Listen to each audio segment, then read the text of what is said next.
Okay, so this is like part 2 of the previous video. These questions are typical algebraic expression questions from paper 2. The other one was from paper 1, this is from paper 2. So from paper 2, you normally have some brackets somewhere where you are required to expand, and if you have paid attention, you may have noticed that each one of them has a negative sign outside the brackets. This may not always be the case, this one doesn't. This may not always be the case, but every time they give you a question like this, make sure that you pay attention to this negative sign, because these are the common mistakes students make. So I'll solve the first 4 and leave the last 4 for you to solve. This is where I will end. And by the way, they are all past examination questions.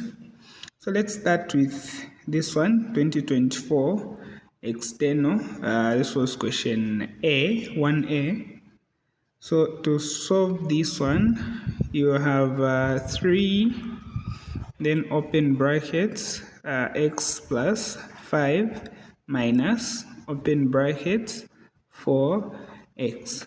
So when you have something like this, you can just put a 1 there if you want.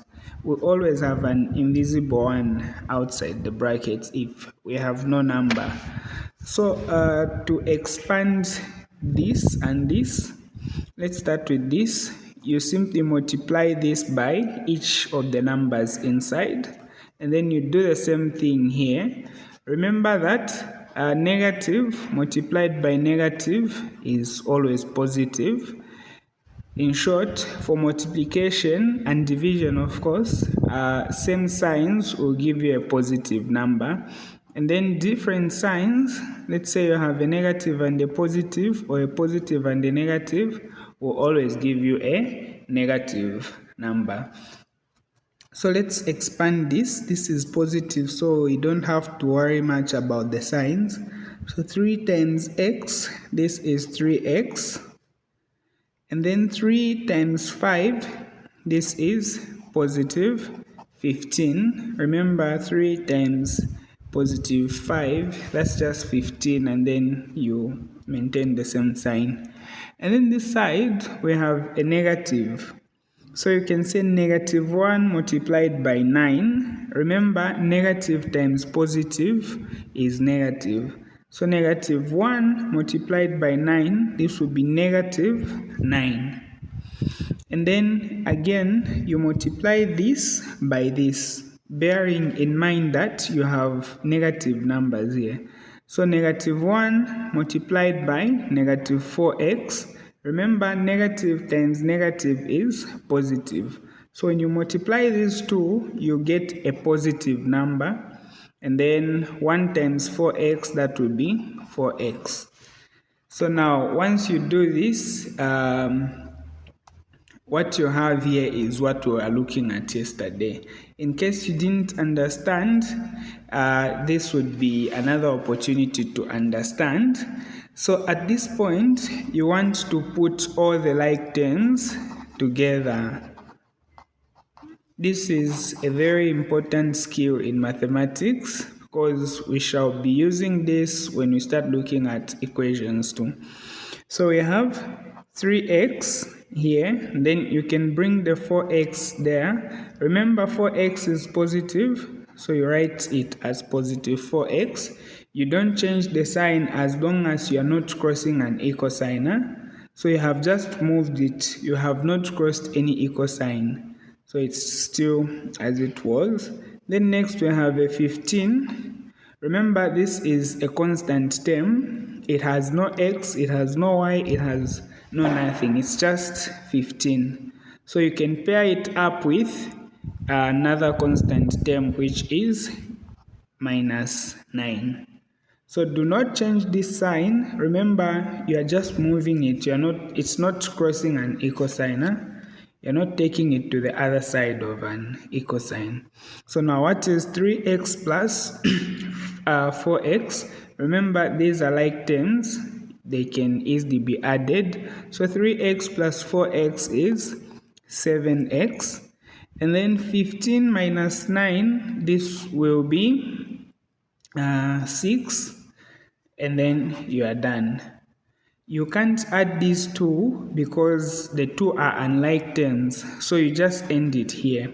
And please, there is no need to introduce an equal sign. This is not an equation, it's just an expression, an algebraic expression. Let's move on to the next one. So the next one is 2020 question 1. This was internal. So if I don't indicate anything like external there, it means it's an internal paper. So for the next one, part B there, we can do the same thing. This is why failing mathematics is really hard, because the questions are always the same. They just change the numbers, as you can see. So in this case, you start by expanding again. And then when you're expanding, you have to bear in mind that negative times negative is always positive. And then positive times negative is always negative. So this should be in your head all the time. So 3 times x, this is 3x. Then plus 3 times y, this will be 3y. This is called expansion. You multiply the number outside by each of the numbers inside the brackets. You do the same thing here, bearing in mind that this is a negative number. So you can say negative 2 multiplied by x. X is positive, so negative times positive or positive times negative will be negative. As long as the signs are different, the answer will always be negative when you are multiplying. So this times this will be 2x, and of course it will be a negative number. And then next, we multiply negative 2 by negative 3y. So negative by negative is positive. Don't forget that. So this times this will be positive. 2 times 3 is 6, and then you can put your y there. So for multiplication, it's possible to multiply unlike terms, but it's not possible to add or subtract them. So now, next we can put the like terms together. So I'll get this one. I'll start with this, 3x. And then I'll find another term which is like this, a term with an x attached to it. So that term is this. So we have minus 2x. And then next we have these two guys. As you can see, they are both y's. They both have a y attached to them. So that means we have 3y and 6y. These two are like terms, so are these. So now, since these two are like terms, we can subtract them just fine. So 3x minus 2x, this is 1x. But remember, we don't usually write 1x. You just write it as an x. Instead of saying I have 1x, I can just say I have an x. That makes more sense, right? So we have a y and a y there, so that means we can add these two numbers. So 3y plus 6y, this will be 9y. And because these two are unlike terms, you can't add them. You can't subtract them. You can only multiply them if you are required to. But since we have an additional sign here, we end there. And then we can move on to the next problem, part C. Part C is a bit different, but the idea is still the same. So we have 1 minus 2, 3x minus 5 plus 5x. So remember once again, negative times negative is positive. And then negative times positive or positive times negative is negative. So you want to start by expanding. Fortunately for us, we only have one set of numbers to expand, unlike the other two problems where we were required to expand twice. So this one is even easier. So you can just say negative 2 multiplied by 3x. So this would be negative 6x. Remember that this is positive and this is negative. So when you multiply them, you get negative 6x. And then negative 2 multiplied by negative 5. Since these two are both negative numbers, the product will be a positive, and then you can multiply the two numbers. 2 by 5, this will be a 10, and then plus 5x. So now, a very common mistake here is to just multiply this by this and write your negative there, then multiply this by this, you maintain the negative sign. That's not correct. Remember that negative times negative is positive. This is why I'm emphasizing too much on this. Okay, so next you want to put the like terms together.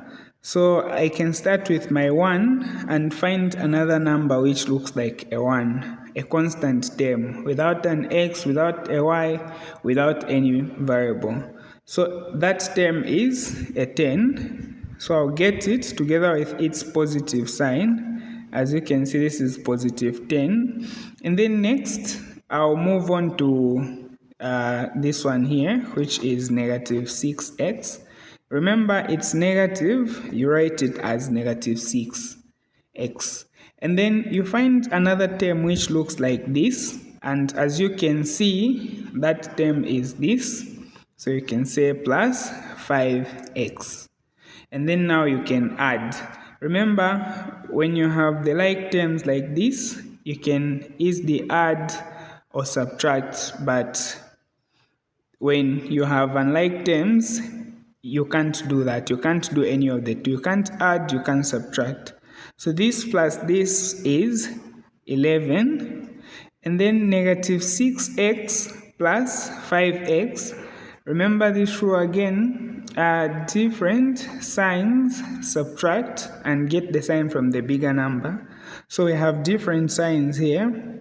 So in order for you to deal with these two, you must subtract since we have different signs. So you can just say 6 minus 5, that's a 1. Of course, that's a 1x, but remember, this is not desired in math. So we can just say that's an x. And then remember to get the sign from the bigger number. So in this case, we have a 5 and a 6. 6 is bigger than 5. You can forget about the negative sign there. So 6 is bigger than 5. So we get the sign from the 6. So that's our answer there. And then lastly, we have this one here.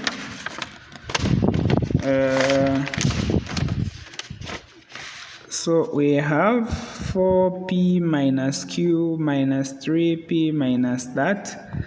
So 4p minus q minus 3p minus 2q. So now to solve such a problem, again you start with expansion, bearing in mind that negative times negative is positive, and then positive times negative or negative times positive is negative. So you can write these two numbers as they are, and then remember what we said on our first example. When you have no number here, it's just like when you have no number there, we always have an invisible one which we don't normally write. So when you have no number here, it means you have an invisible 1. So you can put an invisible 1 there and expand. So you can say negative 1 times 3p. This will be negative 3p. Remember, negative times positive is negative. So this is negative, this is positive. So this times this will be negative 3p. And then negative 1 multiplied by negative 2q. Negative times negative, so that's a positive number. And then 1 times 2q, this will be 2q. And then now we can collect the like terms. So in this case, I will start with the first term, and then I'll add it to a term which looks like this. So that term is this. Since it also has a p, so I can say minus 3p. And then next I'll write this one. Remember to write it as a negative number, then plus 2q. So these two are like terms and these two are like terms. So 4p minus 3p, this is just a p. That's like 4 minus 3, that's 1, and then you put your p like this. Yes, remember you don't put a 1 there. And then this side we have negative q plus 2q. So different signs you subtract. So in this case we have different signs. So that's like 1 and 2. So you get the difference between the two. So 2 minus 1, that's 1, which we write as a q, since this is 1q. So you can just write it as a q. So you write a q, and then you get the sign from the bigger number. You have a 1, you have a 2. So the bigger number here is 2. So you can say plus q, and you are done. So now this will be your simple task. You solve problems starting from E to H. So you can just pause the video and copy the questions down. I'll let you know when to submit.